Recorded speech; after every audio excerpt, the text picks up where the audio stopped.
আজকের পর্বে ওয়েস্ট বেঙ্গল বোর্ডের দশম শ্রেণীর পাঠ্য প্রলয়োল্লাস কবিতাটির বিষয়বস্তু এবং কবি কী উদ্দেশ্য নিয়ে কবিতাটি লিখেছেন সেটি তোমাদের কাছে তুলে ধরব। কাজী নজরুল ইসলাম এই কবিতাটি 1922 সালের প্রথমের দিকে লিখেছিলেন বা প্রকাশিত হয়েছিল এবং এই কবিতাটি কবির লেখা অগ্নিবীণা কাব্যগ্রন্থের অন্তর্ভুক্ত একটি কবিতা।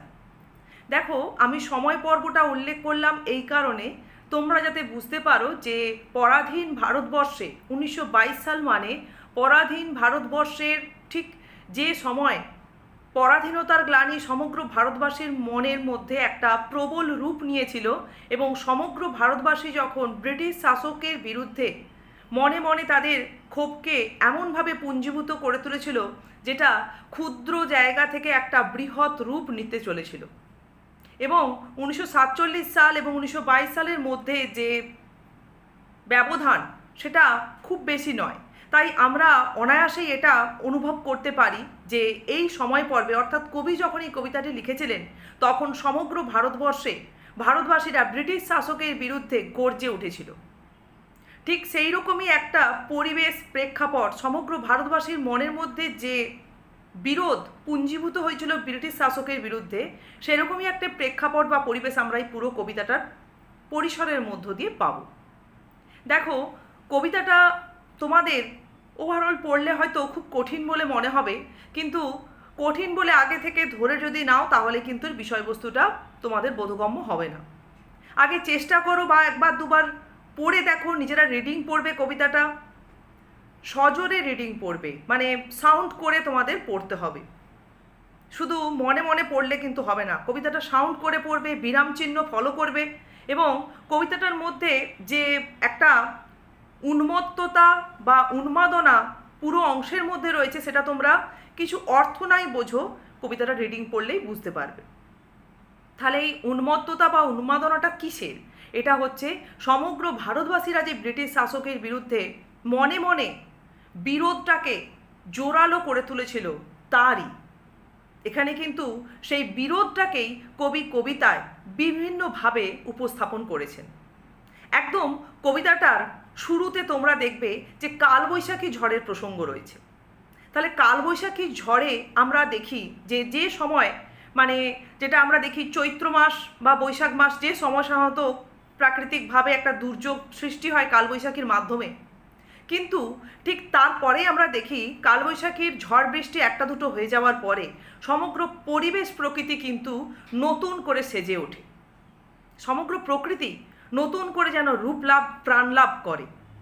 তাহলে আমরা দেখি একটা ঋতু বৈচিত্র্যের মধ্যে যেটা আমরা সাধারণত লক্ষ্য করি যে দীর্ঘ বৃষ্টি না থাকার কারণে পরিবেশের মধ্যে যে রুক্ষতা সূক্ষ্মতা তৈরি হয়েছিল বা একটা জীর্ণতার সৃষ্টি হয়েছিল সেটার অবসান ঘটে এবং নতুনভাবে প্রাণের সঞ্চার ঘটে এই কালবৈশাখীর ঝড়ের মাধ্যমে। যে কারণে কবি কবিতার মধ্যে একদম প্রথমেই ভারতবাসীদের মনের বিরোধটাকে কালবৈশাখীর ঝড়ের সঙ্গে তুলনা করেছেন, যে বিরোধের মধ্য দিয়ে হয়তো অনেক ক্ষয়ক্ষতি হবে, অনেক প্রাণের নাশ ঘটবে ঠিকই, কিন্তু ভারতবর্ষে স্বাধীনতার সূর্য উদিত হবে। এরপরে কবি কবিতার দীর্ঘ পরিসর কিসের প্রসঙ্গ এনেছেন না মহাকালের প্রসঙ্গ নিয়ে এসছেন। মহাকাল বা মহাদেবের যে একটি ভয়ঙ্কর রূপ, প্রচণ্ড রূপ, সেটাকে কবি কবিতায় তুলে ধরেছেন। তাহলে মহাকালের প্রসঙ্গটা কেন নিয়ে এলেন না, এটাও তিনি নিয়ে এসছেন সমগ্র ভারতবাসীর মনের বিরোধটাকে যে কি প্রবল রূপ নিয়েছিল, কি ভয়ঙ্কর রূপ নিয়েছিল সেটা সবার কাছে উপস্থাপন করার জন্য। এখানে আমরা দেখব মহাকাল যে একটা ভয়ঙ্কর গহ্বর থেকে উঠে আসছেন এবং তার আগমনকে কিভাবে মানে অভ্যর্থনা জানানো হচ্ছে। আবার মহাকালের যে ভয়ঙ্কর রূপের ভয়ঙ্করতাকে কবি নানানভাবে এখানে রূপকায়িত করেছেন বা তুলে ধরেছেন। তার চোখের দৃষ্টি, তার অস্ত্রের ধারণ, সমস্ত কিছু যেন মধ্যে দিয়ে একটা ভয়ঙ্কর রূপ ফুটে উঠেছে। তাহলে সমগ্র ভারতবাসীর মনের মধ্যে বিরোধটাও কিন্তু ঠিক একইভাবে ভয়ঙ্কর রূপ নিয়েছিল। তাহলে একটা দীর্ঘ পরিসর ধরে তিনি মহাকালের প্রসঙ্গ রেখেছেন কবিতার মধ্যে। তারপরেই কবি তুলে ধরছেন কি না জরায় মুমূর্ষু মানুষদের কথা।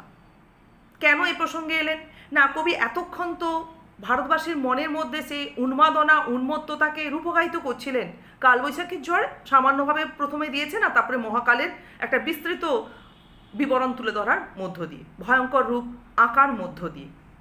তাহলে জরায় মরা মুমূর্ষুদের কথায় তিনি কেন এলেন?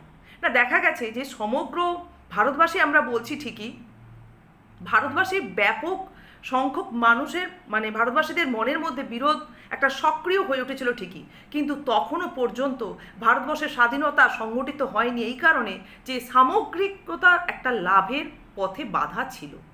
এই বিরোধটা সামগ্রিক রূপ তখনও লাভ করেনি।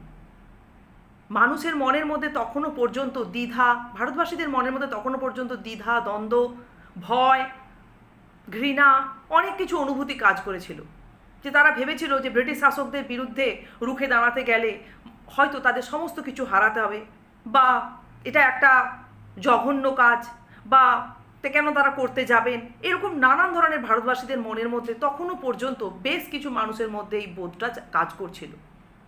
তা আপামর ভারতবাসীদের মনের মধ্যে এই বিরোধটাকে সঞ্চারিত করার জন্যই কিন্তু এখানে কাজী নজরুল ইসলাম পুরো কবিতার পরিসরের মধ্যে সেই উন্মত্ততা বা উন্মাদনার একটা প্রেক্ষাপট অঙ্কন করেছেন মহাকালের ভয়ঙ্কর রূপের মধ্য দিয়ে, যেটা সমগ্র ভারতবাসীর মনের মধ্যে বিরোধের ঘনঘটা হিসেবে তিনি ফুটে তুলতে চেয়েছেন। এবারে যারা তখনও পর্যন্ত পিছিয়ে ছিলেন ভারতবাসীরা, তাদের মনের মধ্যে যাতে সেই বিরোধটা সঞ্চারিত হয়, সেটাই ছিল কবির একমাত্র ইচ্ছা। দেখো, এরপরে কবিতার অংশে গেলে তোমরা দেখবে যে মহাদেবের মাথায় যে শিশু চাঁদের উপস্থিতির বর্ণনা রয়েছে, কোথাও তিনি তাকে চির সুন্দর বলছেন, আবার কোথাও বধূদের প্রদীপ প্রজ্বলিত করতে বলছেন। তাহলে এগুলোর মধ্যে তো একটা কমনীয়তা, একটা নমনীয়তা বা একটা কোমল দিক ফুটে উঠছে। এখানে কিন্তু ভয়ঙ্করতা নেই। সেই ভয়ঙ্করতাকেই তিনি সমগ্র ভারতবাসীকে মেনে নিতে বলছেন, অভ্যর্থনা জানাতে বলছেন, সাদরে গ্রহণ করতে বলছেন, যাতে স্বাধীনতা সংগ্রাম একটা সামগ্রিক রূপ লাভ করে। তিনি সমগ্র ভারতবাসীর মনের মধ্যে যে মুষ্টিমেয় ভারতবাসীর মনে জাগ্রত বিরোধ ত্বরান্বিত করতে চেয়েছেন এই কবিতাটা লেখার মধ্য দিয়ে, এবং সে কারণেই তিনি কালবৈশাখী ঝড়ের প্রসঙ্গ সামান্য হলেও নিয়ে এসেছেন এবং মহাকালের ভয়ঙ্কর রূপ দেখা গেছে কবিতা শুরু থেকে শেষ পর্যন্ত অনেক অংশেই তিনি তুলে ধরেছেন।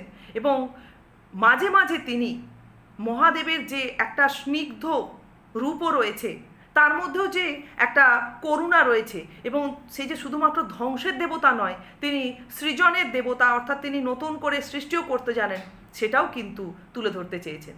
আসলে ভারতবাসীরা যে বিরোধে মেতে উঠেছিল, তাদের মধ্যে যে ক্ষোভটা পুঞ্জীভূত হয়েছিল, এর ফলস্বরূপ কিন্তু ভালো কিছু ঘটতে চলেছিল। ব্রিটিশ শাসকদের সেই দীর্ঘ অত্যাচারের বা তাদের যে সেই ভারতবাসীদেরকে নিষ্পেষণ করার সময়ের অবসান ঘটবে, স্বাধীনতার সূর্য উদিত হবে, এই দিকটাই কবি কবিতার মধ্য দিয়ে বোঝাতে চেয়েছেন। আর একটা বিষয় তোমাদের আজকে বলি, দেখবে কবিতার মধ্যে কবি 9 বার তোরা সব জয়ধ্বনি কর জয়ধ্বনি কর এই লাইনগুলি উচ্চারণ করেছেন।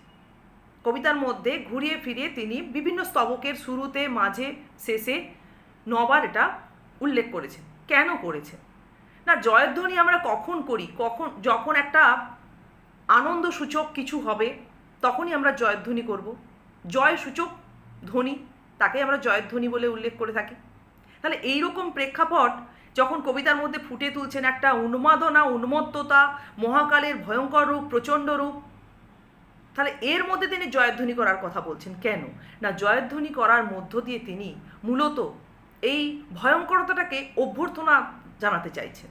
অর্থাৎ সমগ্র ভারতবাসী যাতে এই বিরোধটাকে তাদের মনের মধ্যে সত্য হিসেবে গ্রহণ করে, এবং এটাই ছিল সেই সময়কার বাস্তব প্রেক্ষাপটের জন্য একান্তভাবে প্রয়োজন সেই মুহূর্তে, এটাই তিনি ভারতবাসীকে, আপামর ভারতবাসীদেরকে বোঝাতে চেয়েছিলেন কাজী নজরুল ইসলাম। আর যে উন্মাদনা, উন্মত্ততা ভারতবাসীদের মধ্যে সঞ্চারিত হয়েছিল, সেটা আপামর ভারতবাসীদের মধ্যে ত্বরান্বিত করে দেওয়ার জন্যও কিন্তু জয়ধ্বনি করার কথা বলেছেন। তাহলে এই জয়ধ্বনি করার মধ্য দিয়ে কিন্তু শুধু তাই নয়, দেখা গেছে যে একটা যে কোনো ক্ষেত্রে জয়ধ্বনির মধ্য দিয়ে শক্তি সঞ্চারিত হয় মনের মধ্যে। সমগ্র ভারতবাসীকে তিনি ব্রিটিশ শাসকের বিরুদ্ধে সক্রিয় করে তুলতে চেয়েছিলেন, বা একটা জোরালো জায়গা দিতে চেয়েছিলেন, তাদের মনের বিরোধটাকে আরও প্রবল করে তুলতে চেয়েছিলেন, দ্বিগুণ করে তুলতে চেয়েছিলেন, যে কারণেও কিন্তু জয়ধ্বনি করার কথা কবি কবিতায় বারবার উল্লেখ করেছেন। তা আমরা এর পরবর্তী কিছু ভিডিওতে দেখব যে এই কবিতার ওপর থেকে কী ধরনের প্রশ্ন আসতে পারে।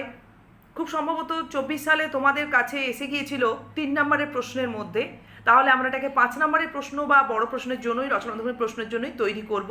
তবুও আমরা বিষয়বস্তু এবং সব রকম লাইন ধরে যে ব্যাখ্যা ঠিকঠাক করে না বুঝে নিলে কিন্তু আমরা বড় প্রশ্নের উত্তর দিতে পারবো না। তা আজকে তোমাদের কাছে সংক্ষেপে আমি এর বিষয়বস্তু আলোচনা তুলে ধরলাম, তোমরা এটাই আজকে অনুশীলন করো।